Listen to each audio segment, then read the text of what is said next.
Hello, and welcome to Finger Paint Friday with Coach Ellie. I'm set up in my backyard today with acrylic paint and heavy-duty paper that's made to withstand acrylics. The paper on the right side of the screen is where I'll be putting my paints. I also have an old towel to wipe my hands on. If you don't already, ask your parents for something to use to wipe the paint off of your fingers in between our colors. Before we get started, I want to say that if you make a mistake, that is 100% okay. In this video, I make lots of mistakes, but we use them to learn or to recall how to fix them. Speaking of mistakes, finger painting can get messy, so make sure that you're wearing clothes that you don't mind accidentally getting dirty.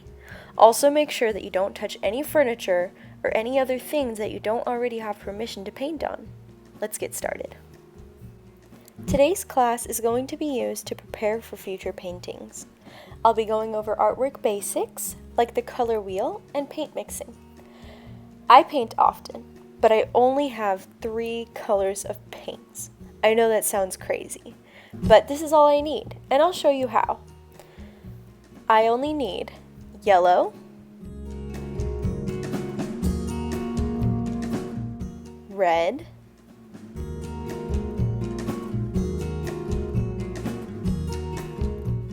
and a little bit of blue. Then I also use white and a little bit of black paint.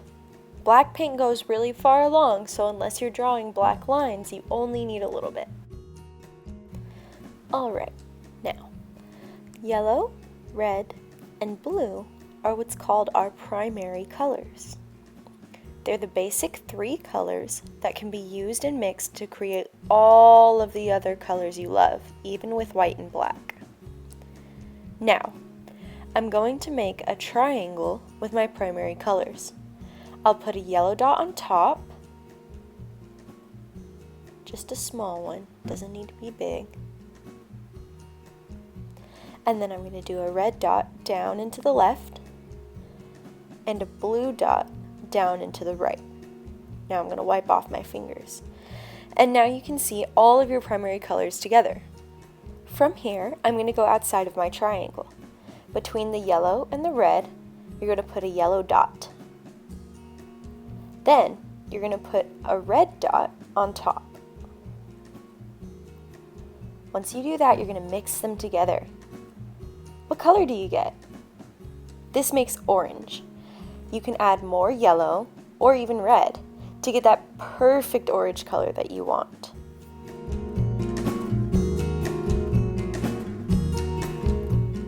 Now, you're going to go between your red and your blue. Put a dot of red, followed by a dot of blue. And then you're going to mix them together. My blue is very, very dark, so it's very difficult to see it on my screen, but you should have the color purple.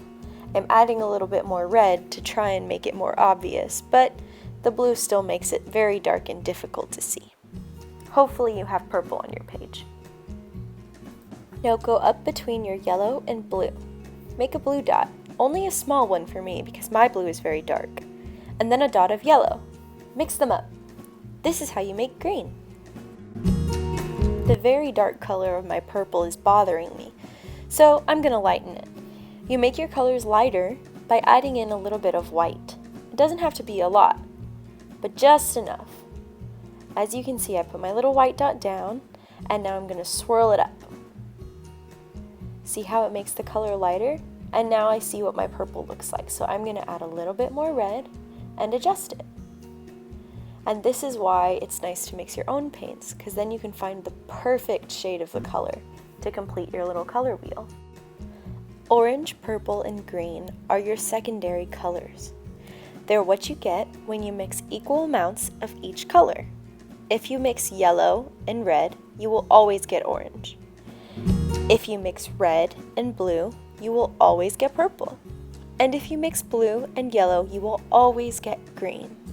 So don't forget that. You have your primary colors, yellow, red, and blue, and your secondary colors, orange, purple, and green.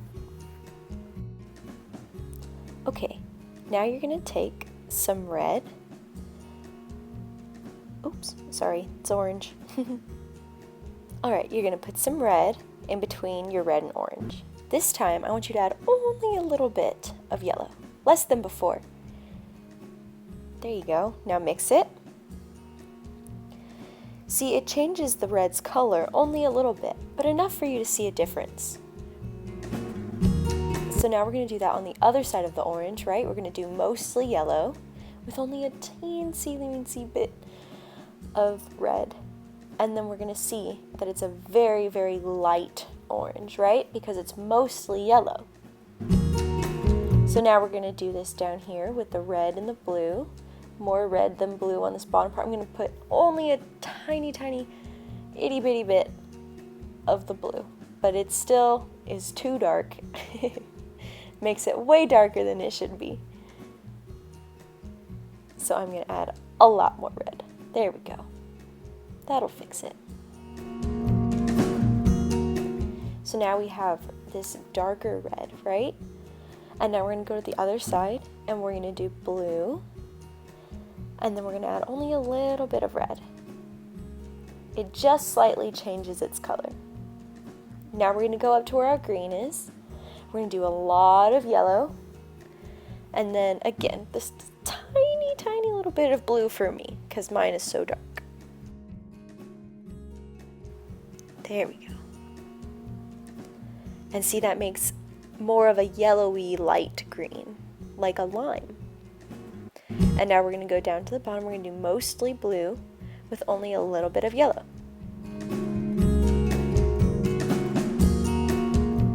And now we have a bluish green, right? It's more blue than it is green because there's more blue paint in it. Now these colors are called our tertiary colors.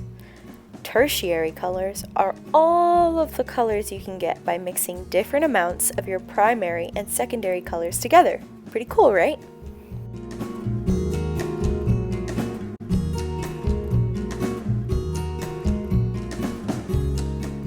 Okay, now let's move on. Put down a strip of white, can't really see it on the paper, and a strip of black.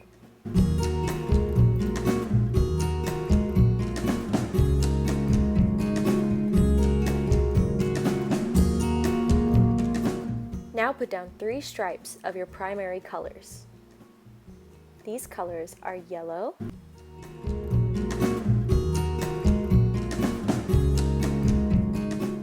red, oops, wrong color, and blue. So now you have your primary colors all in a row. So now what you're going to do is you're going to take some white, just a little bit, and mix it into the bottom of your red streak. The white's going to make the color lighter, which in this case will make the color pink. Now, whenever we put white on yellow, it'll make it a lighter, softer shade. Something like you're more likely to see during Easter.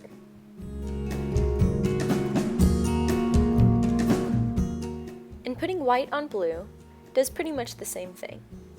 Anytime you want to make a color whiter, whether it's a secondary, primary, or tertiary color, you're going to add white to it. We're going to do the same thing with black, but only take a little bit because it's so dark.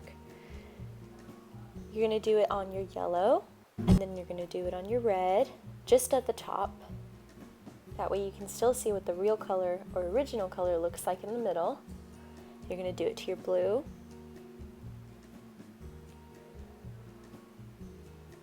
Alright, now with black you can barely tell what color it was in the first place, but there is a little bit of a difference. Anytime you want to make a color darker, use black. Let's move on. Pick a primary color. I'm going to use blue, but you can use red or yellow.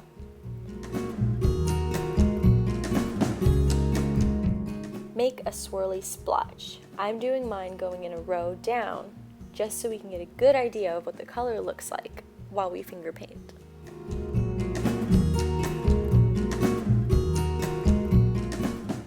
see how the paint by itself is very thin, and you can still see the paper through the color. Next to your blue splotch, or red or yellow, put some white, and then take some of your color and mix it all together. Notice how much thicker your color is. It covers the page almost completely, and it's more solid. Do this again on the other side, but now, after you've got it all mixed together, I want you to add another primary color.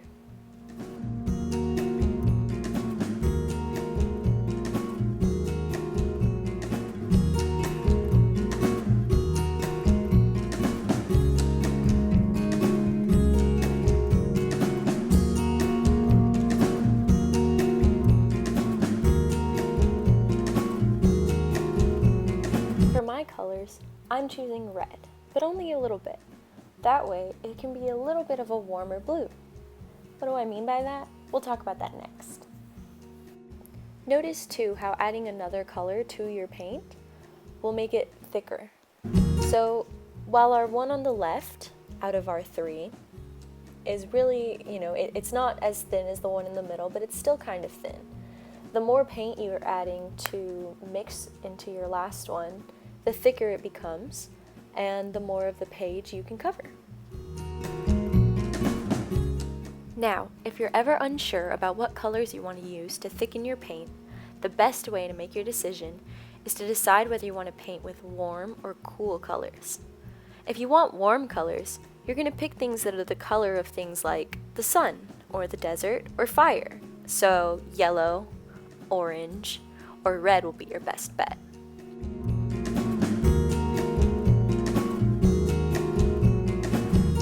If you want to paint with cool colors, you're going to use things that remind you of water, the sky, grass, anything like that.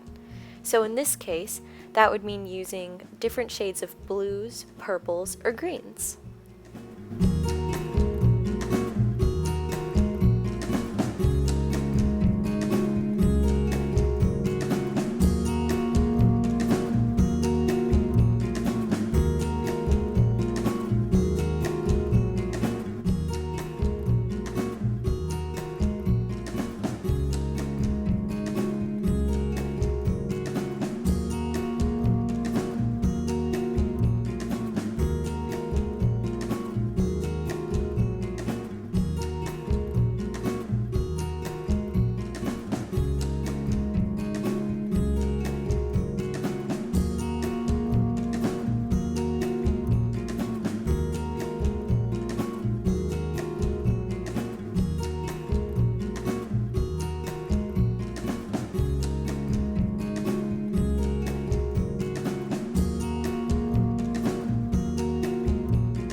Now, let's say you want to mix multiple colors, but you want to make it light and nice.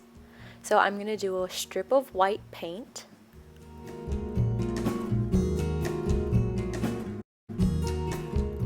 And at the top, I'm going to do my yellow.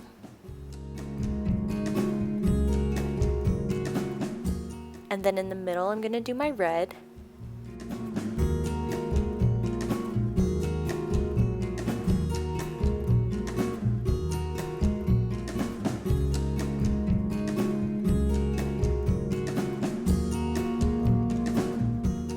And at the bottom, I'm going to put my blue. Now, I put them in the order that I felt most comfortable with, but you can put them in whatever order you like. Whenever I mix them with the white, it gives me that lighter color, and I can take my hands, take my fingers, take my paintbrush, whatever you're using, and I can add whatever more I would like to help swirl it around, maybe make the colors deeper. In the middle, like in between each of the colors, you can kind of swirl it together so that it's not just yellow, red, blue, right? We can do yellow, orange, red, purple, and then blue. And then I can take my paints, and let's say I'm finger painting a cat, right? So I'm using my red to start because for some reason I want to make a red cat today. So I'm making my shapes. The thicker you make your paint, the slower it will dry. So if it dries slow, then you can add more paint and mix it, because once it dries, you can't mix it anymore. So now I'm adding some white, that way it's a pink cat. Go ahead and draw something on your page, or if you want to, you can get a new page to work on. Right now I only have this one with me, so I'm kind of stuck reusing this paper. Use this as your free time to paint whatever you want to paint. It can be an animal, it can be a car, it can be a plant, it's all up to you. This is just so that we can get some practice with our color mixing.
Alright, it's definitely not my prettiest picture, but you get the idea.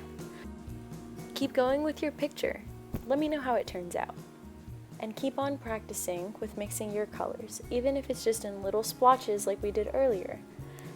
Try mixing in, some pinks, try, starting with a light blue and then adding in some yellow to make green. Just experiment. See what works, see what doesn't, see what makes the colors that you like, and see what, makes colors you might not want to use in the future. That'll bring our video to a close for today.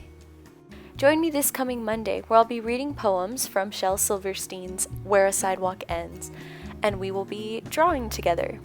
And then join me Wednesday for a session of yoga. If you liked this, you can join me again next Friday for some more painting. I think next week we'll probably use some brushes. Alright, thank you.